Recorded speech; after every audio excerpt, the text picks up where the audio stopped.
Hi guys, welcome back to the channel. We got a really cool video for you today because Hannah and I just sat down with an expert from Foresight Sports and Bushnell Golf. Both Hannah and I are proud ambassadors of both of these brands, and in this video we're gonna cover the technology behind the launch monitors and the rangefinders, what product would be the best for what type of golfer, and where the industry is moving in the future. Hopefully this video will answer any questions that you might have, and thank you guys so much for watching. Please remember to like and subscribe to the channel. Now let's get into it.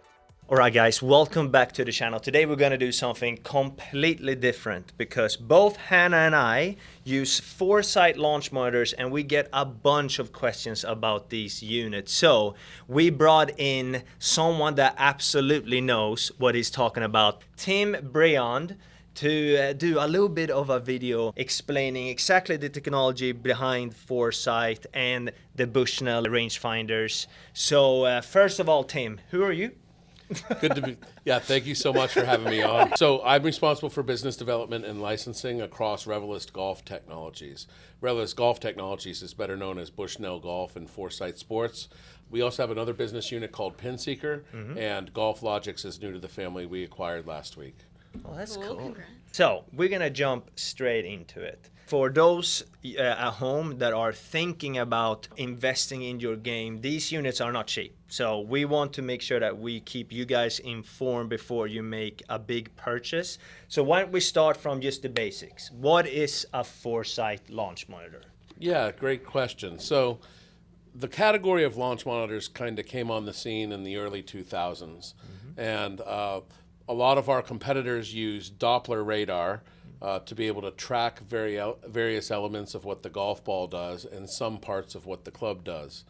We take a different approach. We use a photometric stereoscopic approach, meaning we are using cameras to measure things, and we're using multiple cameras.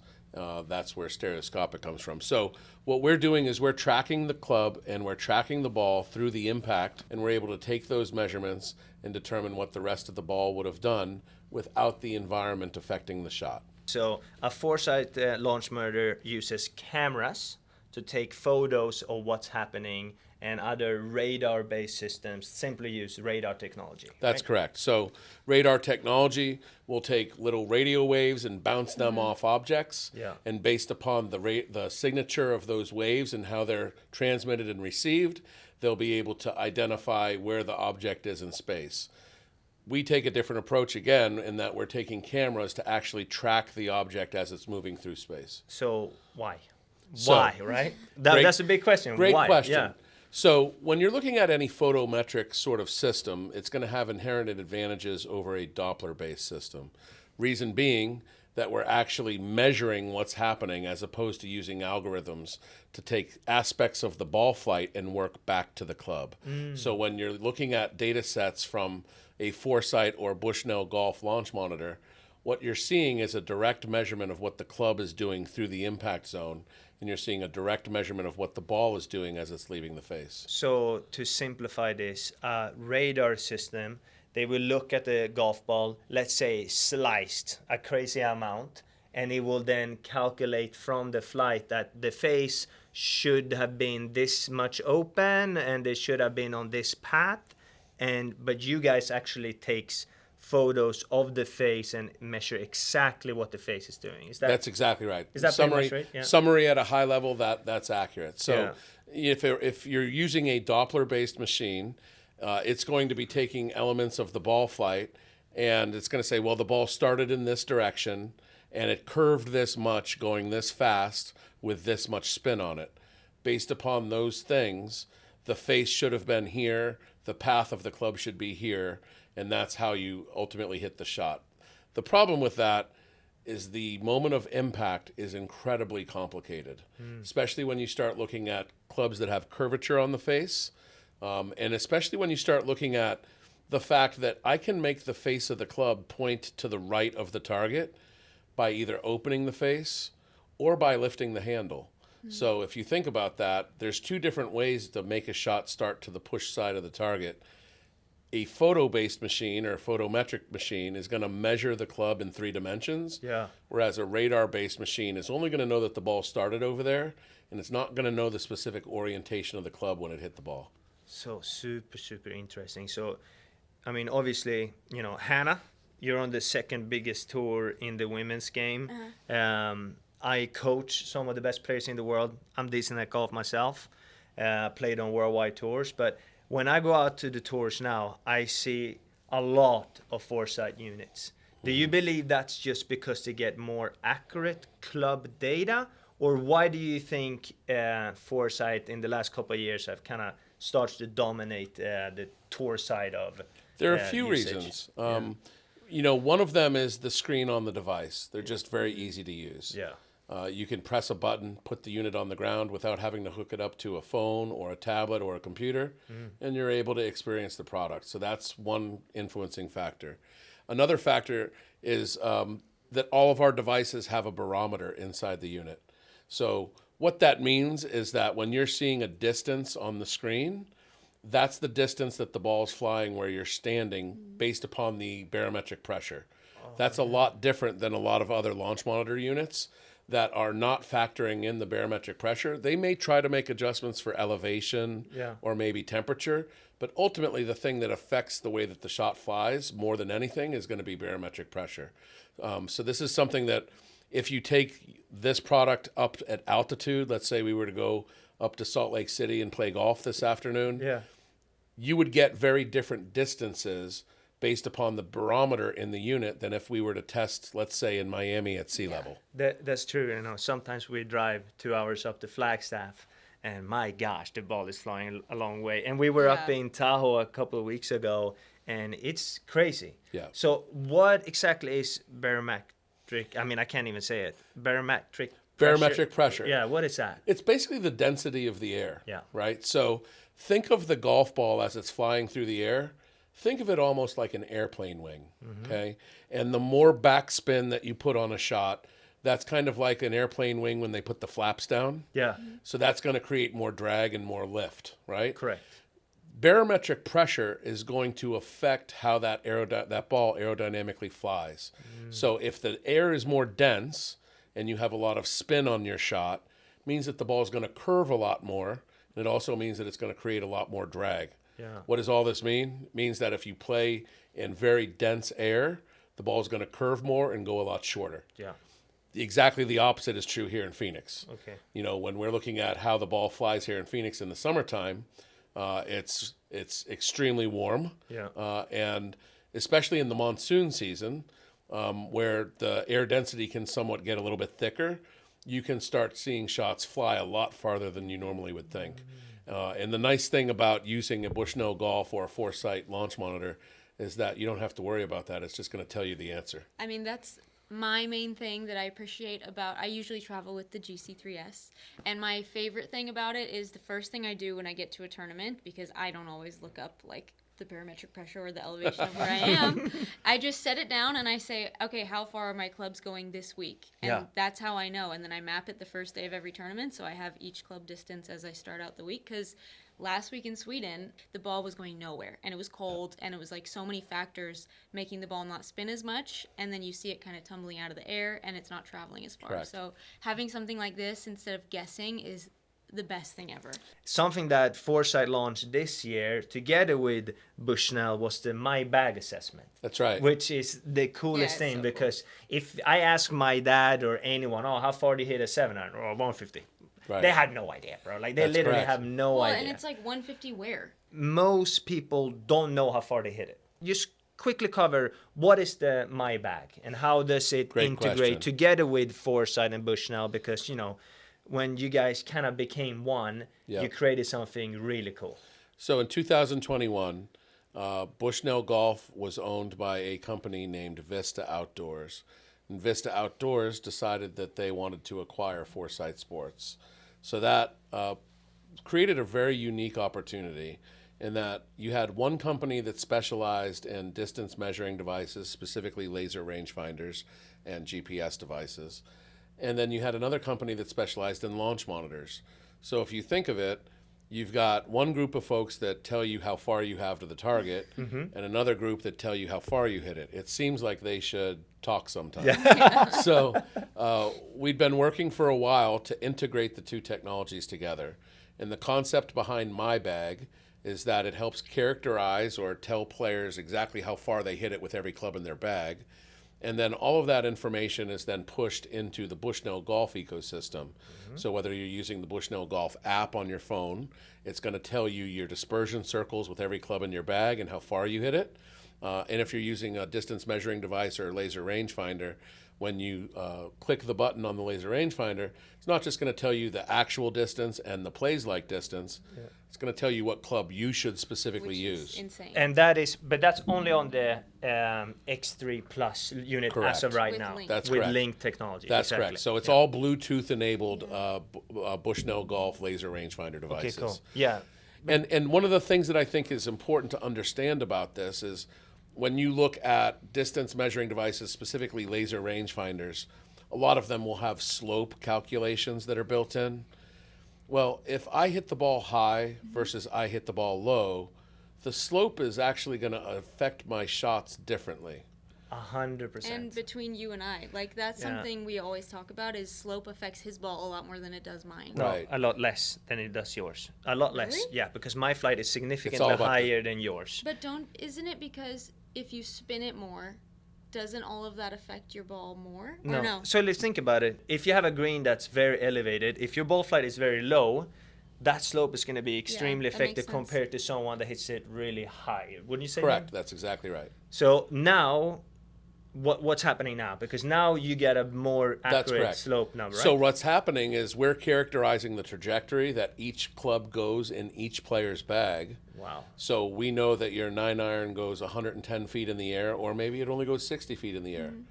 But that's going to affect the difference in how elevation is affecting your shot. Elevation meaning a difference in height between the tee box and Yeah. the green, or between the fairway and the green. Exactly, yeah. The other thing that I think is important to understand is we mentioned the barometer earlier in the Foresight launch monitors and Bushnell Golf launch monitors. That's another big factor. So a lot of folks don't know this, but the ball will fly a different distance at 9 in the morning compared to 3 in the afternoon. And this changes, it evolves throughout the day. As the conditions are changing, the distance that you hit shots is changing because of the environment. And this, even if we had no wind. Yeah. So we mentioned air density earlier. Yeah. Okay. This is something that a lot of folks don't realize, but humidity, so a ball that's flying through humid air will actually go farther than a ball that's flying through drier air. And I still hear it every day. Oh, it's humid out there. The ball's going to go short today. And every time I want to look at him and be like, that might be one of the biggest myths in golf. Correct. Right? It's definitely something that's misunderstood. Now, there's a nuance here in that eventually that humidity reaches a point where it condensates and it becomes little water droplets. Yeah. And once you get mist or fog or water droplets, it's a whole different equation now. Okay. Now the ball is going to go slower through the air. Yeah. But up until that point, moisture in the air actually is denser than nitrogen and oxygen. So the ball is going to fly faster and farther through humid air than through non-humid air. Bottom line, imagine playing a place like Pebble Beach or Torrey Pines. Yeah. You get out in the morning, it's 8 a.m., and you've got a lot of fog, and it's somewhat warm. Guess what? That ball is going to fly a lot farther in the morning than it does even in the afternoon when the temperature warms up in some cases. So these are some things that are useful for players that are wanting to be dialed in with their distances. Yeah. And I think it's very important for anybody that's playing competitively to know this. Yeah. Because the environment that you play in radically affects how the shot flies through the air and ultimately how you perform. And what I know from the My Bag assessment too is that, you know, you can be playing here down in Phoenix in the morning and you get your distances, and then Correct. in the afternoon you play in Flagstaff and you get in completely different distances because they Correct. adjust based on where you are.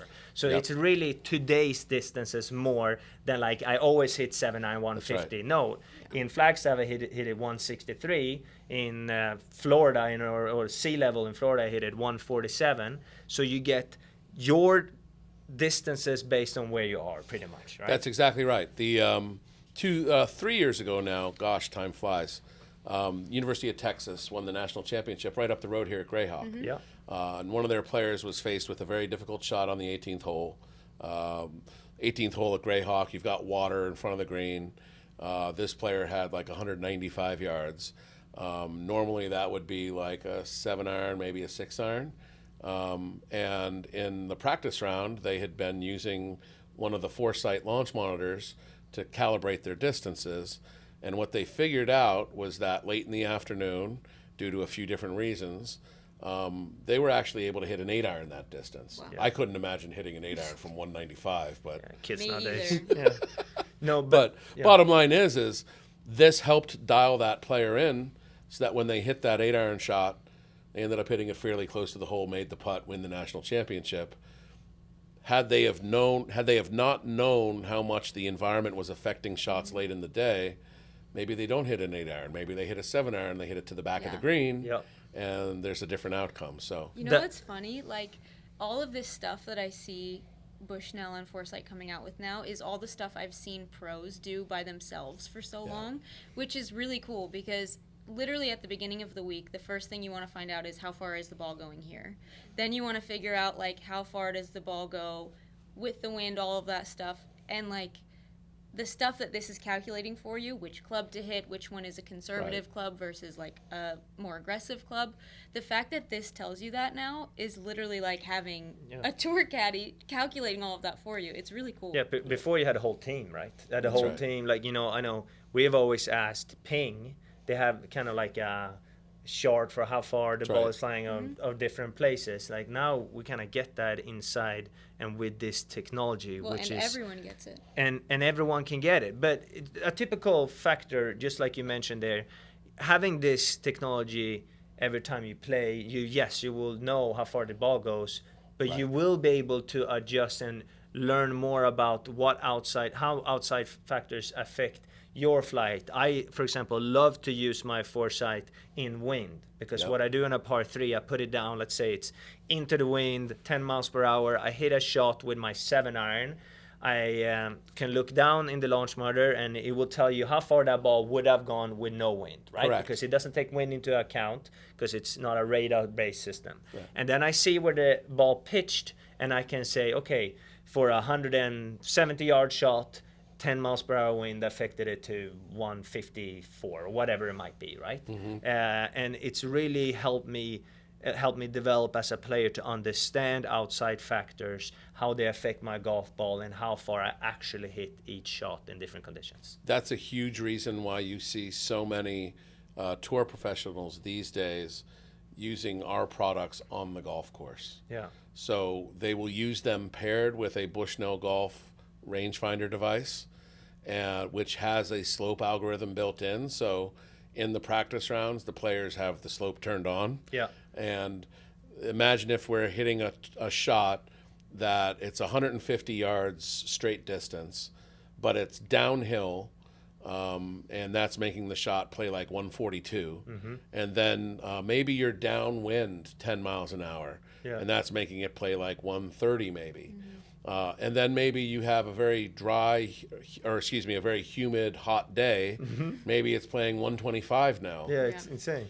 So what ends up happening is the caddies will do all this factoring in based upon the laser rangefinder, the slope adjustment, and they will tell the player, I want you to hit me a 120 shot. Yeah.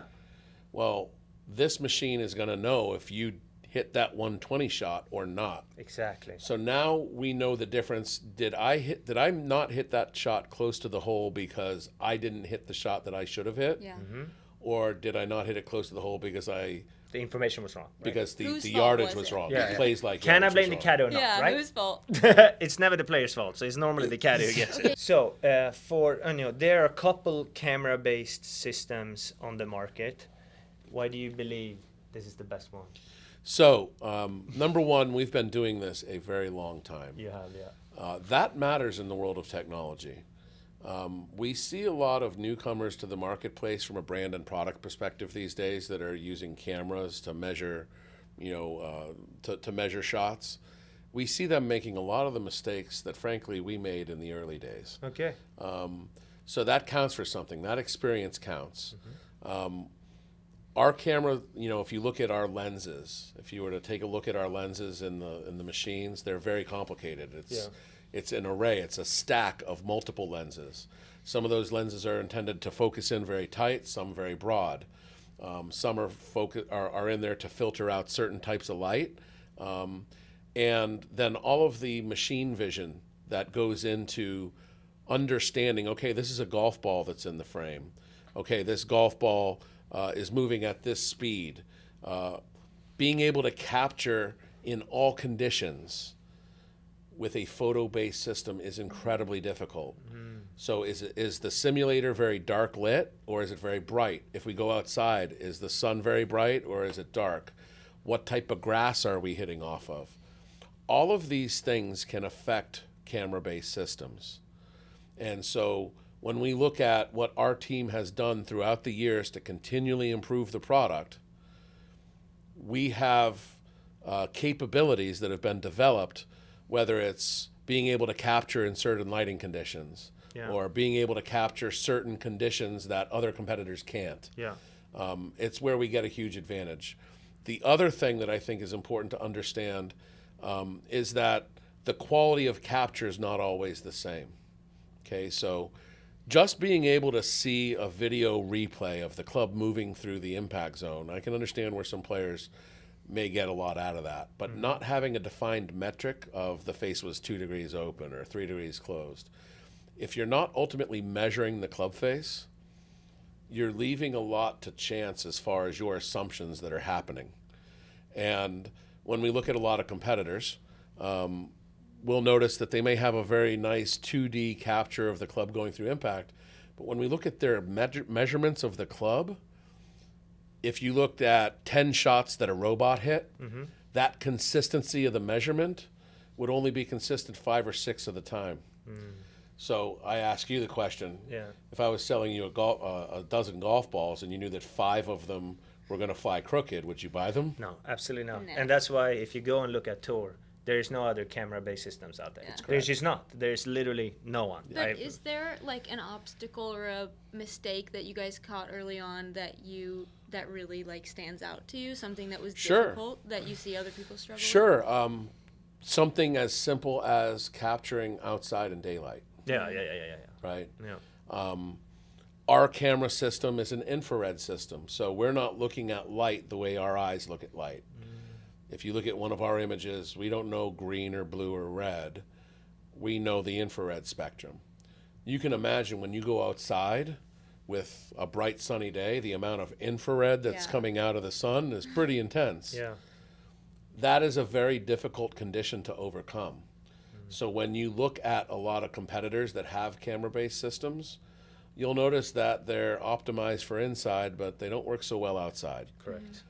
These are things that we ended up overcoming through learning and adjusting and refining our system. On a more non-technical note too, the hitting zone is way bigger on a Foresight compared to other, camera-based systems where I've seen one, for example, we're not going to mention names, but their hitting zone is like a dollar bill. So like you take one divot, you have to move it, take one, not move to it. mention like moving a lot of those. Like I see a lot of people on tour with TrackMans, and it is really nice on the range because you don't really move. But the ease of taking this, out to a par 3, or when I put it like next to the green and I want to see how stuff spins, it's just very different experience. It's a lot lighter, a lot easier. There was a point made right there that I think is important to highlight. When working with competitors' products, if you're going to measure the path and the face angle, if that's you and you get into the data to that level, calibrating the unit to the target line becomes important. Yeah. And then you don't want to move it all the time. and so that's true. Yeah. But where my mind was at was being able to very easily and consistently and accurately calibrate that unit to the target line becomes important. Yeah, that's true. When we look at the calibration process of a lot of competitors, it's not nearly as simple as the calibration process for one of our devices. So easy. For one of our devices, you take out the alignment, aim, and you literally just set it down and point it at the target. Yeah. That's been a feature, by the way, that a lot of our competitors have tried to copy. Yeah. At the end of the day, it's a differentiating factor to be able to get accurate numbers, but not have to tweak the setup to try to get it just right so that the ball's in the perfect place of the capture zone and the unit's perfectly aligned at the target. The ease of use is a really important thing, I think.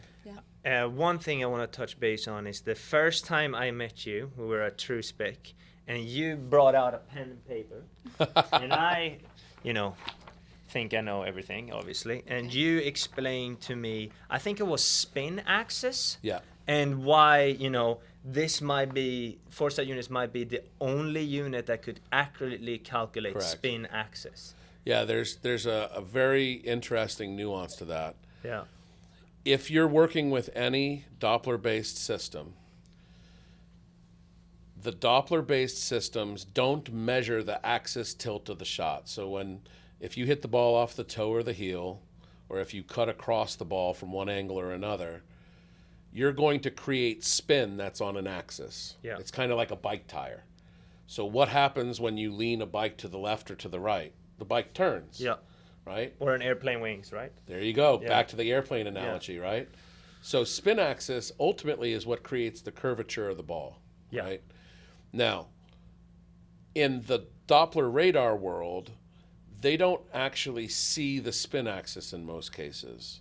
What they can see when they're outside is they see the curvature of the shot, which, by the way, was influenced by the wind, which means that the wind influenced the spin axis measurement. But Yeah, because it could start at one axis and then the wind pushed the ball, so effectively Correct. it started You could at make it tilt, worse or little bit less. tilted, and then the wind pushed the wings, and now it's a lot tilted. that's But correct. they will think that it started a lot tilted, maybe. That's correct. Is it? Or let's go the other direction with it. Maybe you create a slight fade off the face, but you have a hard right to left crosswind. Now what's going to happen? That ball is going to curve to the left. Yeah. Well, the radar machine might tell you that you drew it, But you actually but faded you it. actually faded it off the face. Yeah, crazy. Does that make sense? It makes sense So- for her because she hits such small curvature. Stop. Not for me. But this is another kind of dumb question. When does it measure on a radar machine? Yeah. When is it capturing that? Great question. So it depends upon the setting that the radar machine is in. If the radar machine is in indoor mode or it's in normalize, it's technically not measuring the curve anymore. Oh. It's technically measuring the face to path, and it's guessing on gear effect. Oh, So this is part of the point here, is the concept of knowing which way the ball curved. yeah. So a lot of radar machines, when you're outside, will take the curvature of the shot, the speed that the ball was flying, and the total amount of spin. And it'll say, okay, if the ball is moving this fast, spinning this much, and it curved this much, the axis tilt must have been this in order to have that type of shot. Yeah. Well, what happens when you hit a ball into a net or a screen? You don't have the curvature of the ball to figure out the spin axis anymore. Oh, wow. So, how do you do it? Yeah. And the way you do it is you no longer use the curvature of the ball to figure out spin axis. You calculate it or you estimate it based upon how much face-to-path differential there was. And in the case of curved face clubs, how much did you hit the ball off the toe? Yeah. So now you're using a model, a collision model, that doesn't know the curvature of the face nor the CG of the club, which means that the math doesn't work anymore. Okay. That's where you see inside, you'll hit a shot with certain types of systems, and you'll say, man, that really felt like a fade. Yeah. Yes. And then And then you look up and it's a draw. Yeah. Yeah, no, that happens Okay, all the But I time. thought that it was because of where you would hit it on the screen. Yeah, that that's- makes so much more sense, Yeah, because yeah. I was like, if I'm starting this ball on the left side of the screen and they think it's a snap hook from there, but I felt like it was a fade, you can get conflicting information. So what was happening to you specifically is that you were hitting the ball on the heel. Yeah. And because you were hitting on the ball on the heel, that part of the club face was a little more closed than the center because of the curvature in the face. So the radar system saw the ball take off to the left. It saw your swing path out to the right, and it said what? Oh, that ball must have curved to the left. Yeah. In reality, you hit the ball on the heel. Because of gear effect, that's actually going to make the shot curve to the right, not to the left. Totally. That whole conversation blew my mind, and I mean, that's super important stuff, especially, you know, when you play sim golf, right? Then you know you didn't hit that shot, or when you do fittings, like you gotta know all this stuff. That's right. And that's when I was like, okay, this Tim guy, he knows what he's talking about. Yeah. There's a lot of the stuff. So here's to say, for you guys watching, okay, Foresight got a couple of different options. We also got the Bushnell Launch Pro.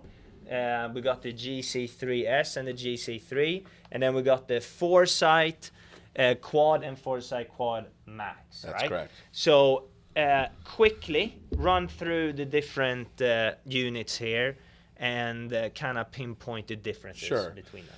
So the Bushnell Launch Pro, as well as the GC3 and GC3S, are all part of what we call our personal launch monitor family, or our PLM family. These products are designed for the everyday consumer. If you're looking at the Bushnell Golf Launch Pro, that's going to give you the same types of measurements that a GC3 or GC3S would give you. The difference is when you're talking about the software is going to be paid for through a subscription, whereas the GC3 and GC3S currently are paid for through a one-time license. So the difference between these units ultimately boils down to, do you want to have a subscription for your software, or do you want to pay for it all up front? Okay. When we're looking at what they measure, they're measuring everything about the ball in the same fashion that a Quad or Quad Max does, with the same amount of accuracy and tolerance. So I was told they have the same cameras. That's correct. This one you said one more. Please keep going. Well, there's a little more to that, but in general. Yeah. So when you're looking at the Bushnell Launch Pro and the GC3 and GC3S, those are going to measure angle of attack, path, and club head speed, which means that they can also tell you efficiency or smash factor. Yeah. They're not going to tell you club face angle, lie angle, strike location. So if I'm somebody that's really just interested in knowing my numbers, I don't really care about what it's going to tell me about my club face angle or my lie angle or where I'm hitting it on the face, then one of the products in the PLM family will suit you just fine. Yeah.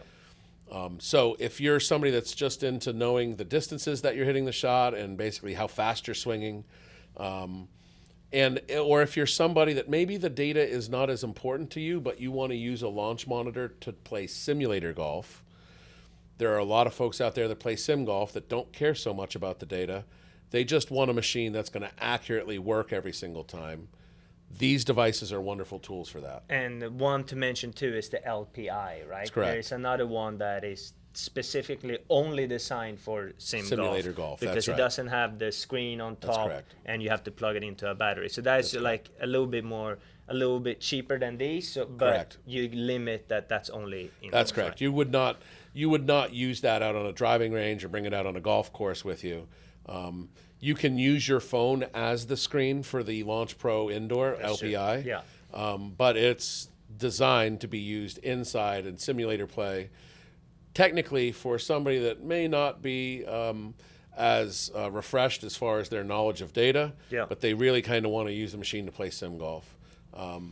When you look at the Quad and the Quad Max, that would be something that a professional user would probably want to use, or somebody that was an elite golfer that was really into the data. Yeah. Specifically, they want to know the angle of the face. They want to know where on the face it hits. They want to know the lie angle. And there are a couple of other features in a Quad Max that you get that are not available in the regular Quad, which are speed training and customization of the display on the device. Most of the PGA Tour, LPGA Tour players that are using our products are using quads, and most of them these days are quad maxes. The other thing that you can do with a quad or quad max device is you can measure putting.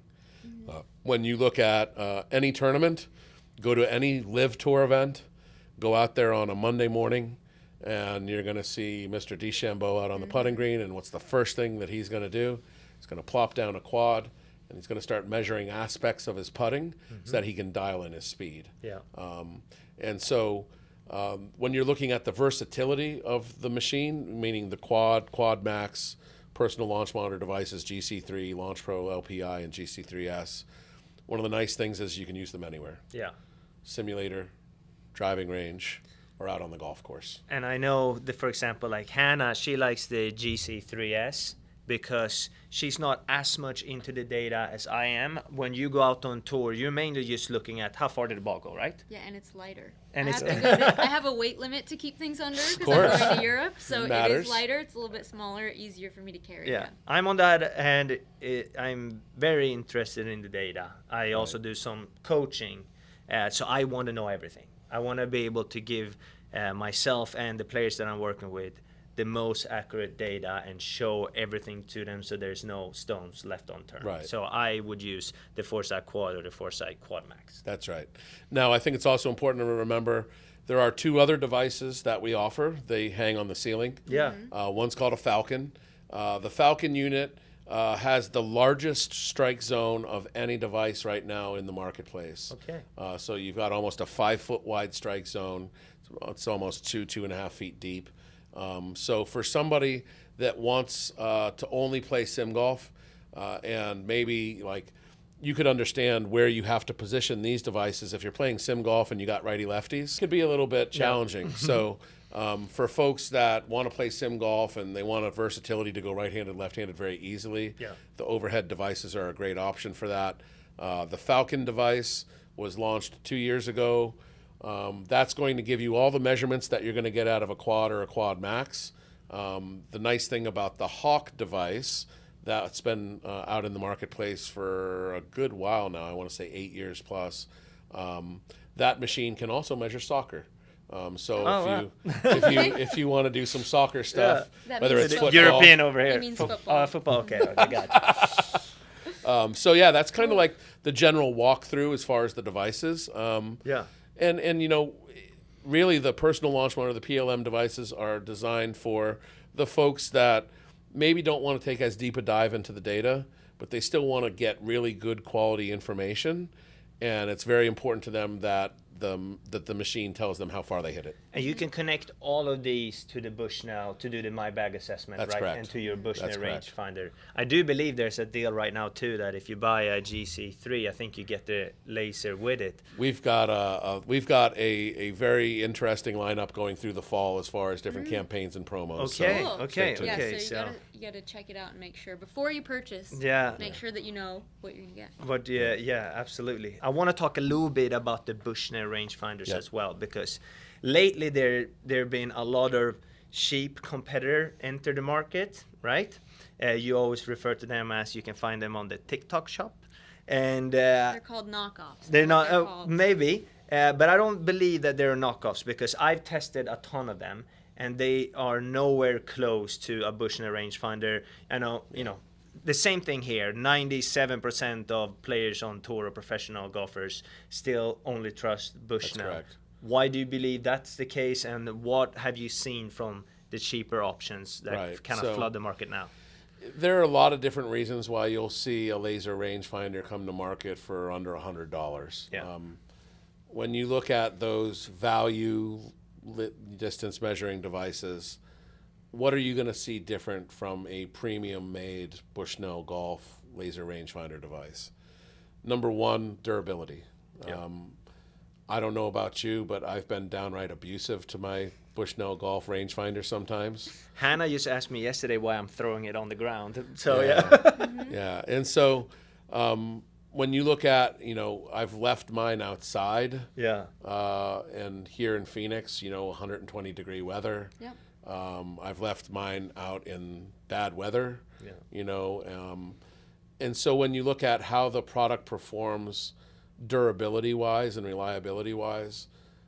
There are a lot of newcomers to the marketplace, again, that haven't learned their lessons yet. Yeah.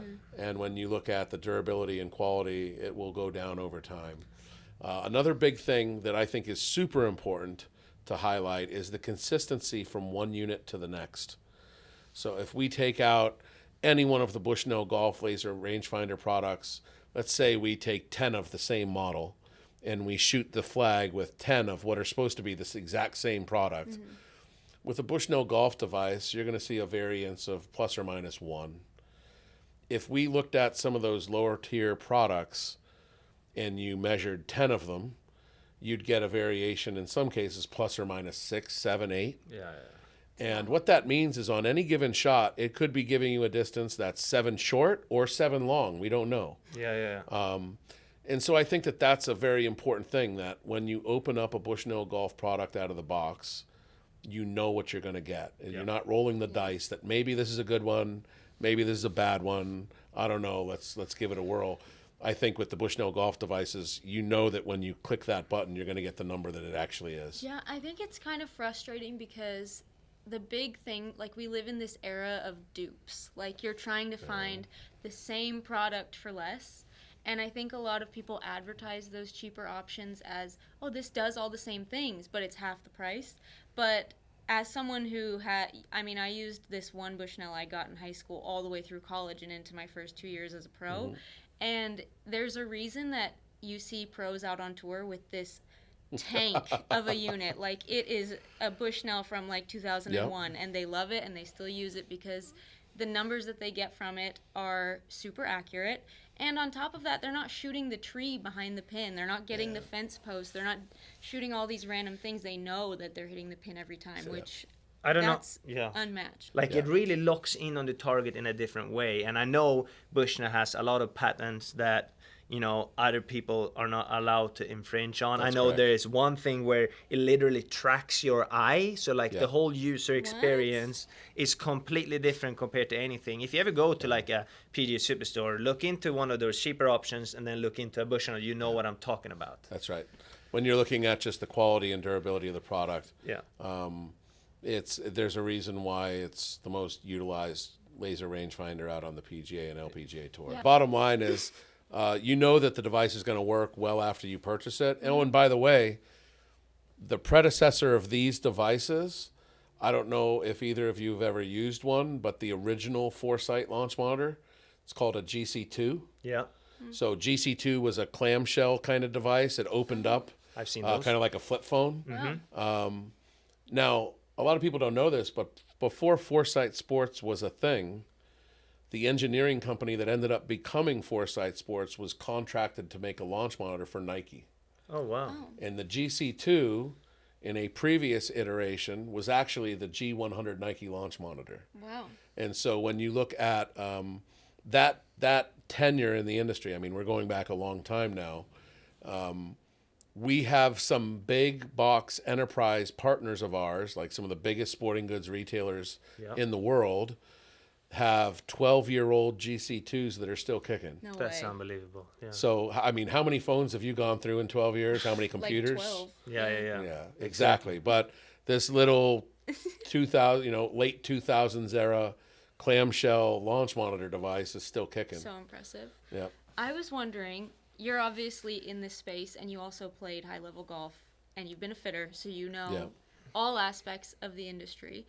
What do you see in the future of this space that's like really interesting to you? I've got to be a little careful here because obviously our engineering teams are hard at work innovating. But one of the things that really mattered to us when we looked at a lot of our competitors, the ones that were data-driven and performance-driven, were capturing a lot of information on the driving range and and in the simulators. Mm-hmm. Ultimately, all of that information, if it's not delivered to the golfer where it matters, and where does it matter? On the course. On the course, yeah. If you're not delivering that information in a very digestible way out on the golf course, what is it really worth? Oh, that's true. Especially in competitive golf, anybody that's competed, understands that when you're under the gun, you forget a lot of things. Yeah. You know, as you mentioned, I spent a lot of time as a club fitter and had the pleasure of working with a lot of PGA Tour players. And I'll always remember there are a number of PGA Tour players that would write the distance that they hit every club. They'd actually write it on the shaft under the grip. I've seen that. What? And the reason is because under the gun, your brain melts down and you forget things. Yeah, yeah. And so they wanted some quick reference that was able to. Bottom line is, I think that delivering this information that we're able to capture from players in the simulators, on the driving ranges, in the practice rounds, but then be able to deliver that to them when it matters on the course is something that's important. It's an area that we have a differentiation to a lot of our competitors because this full ecosystem on and off course. And on that note, I know that some feedback that was given before about Foresight units was that the software wasn't great compared to other competitors, but you guys acquired a literal software company. That's and correct. the new app is fantastic. Yeah, it's only going to get better too. Yeah. So last year, we partnered with a company called PinSeeker. PinSeeker specialized in closest to the pin competitions across all simulator companies. So you would be able to play in a closest to the pin contest against somebody on the other side of the world and potentially do it for money. So as we started to partner and work with the PinSeeker team, it became apparent at how far advanced their software development skills were. Yeah. And it just made sense. Considering where the industry's going, 2 years ago, there were more off-course golfers, exclusively off-course golfers, than on-course. Really? So these are folks that their only touch point to the industry is off-course golf, whether that's top golf, 5-iron golf, what have Like you. in So, Korea. or exactly like Golf Zone in Korea. And for us, simulator play, home simulators. And so I think that it's really important to understand that this is where you have to meet customers where they are. And this is where the industry is going. And so when we look at, well, what does the software experience mean to somebody that wants to participate in golf technology? In the sim world, it's a lot. Yeah. Just having the machine that measures the most accurately is not enough anymore. Yeah. At one period of time, you could get away with that. But now you have to have a very robust content offering. And so that inspired us to make a decision to bring PinSeeker into the family. It's been a year and a half that their team has been hard at work. We're just starting to see the work product that's been produced from their efforts. Cool. As you mentioned, the app was just released. Yeah. There's a major update coming for the app very soon that's going to bring a lot of features to it. You'll see another subsequent update after that will bring even more features to it. And then in the not too distant future, you'll probably see the next generation of Foresight software, and we're very confident about where that will end up. So that means that now is the perfect time to check out a Foresight launch monitor. And with that being said, Tim, thank you so much. That was so freaking Yeah, cool. really cool. I mean, we learned a lot. If you have any more additional questions, please put them in the comments below. I will force Tim to answer them. I will literally text him. I got his number now to make sure that you guys get the absolute most accurate answer to all of your questions. He wants to And block you now, I he can might, but I know where he works now too. I probably know where he lives as well. Thank you so much, Tim. Thank you for having me. Thank you very much. And Really please like and subscribe to our channel. And you guys are going to see a lot more Foresight content coming out. So if you weren't convinced yet, keep watching.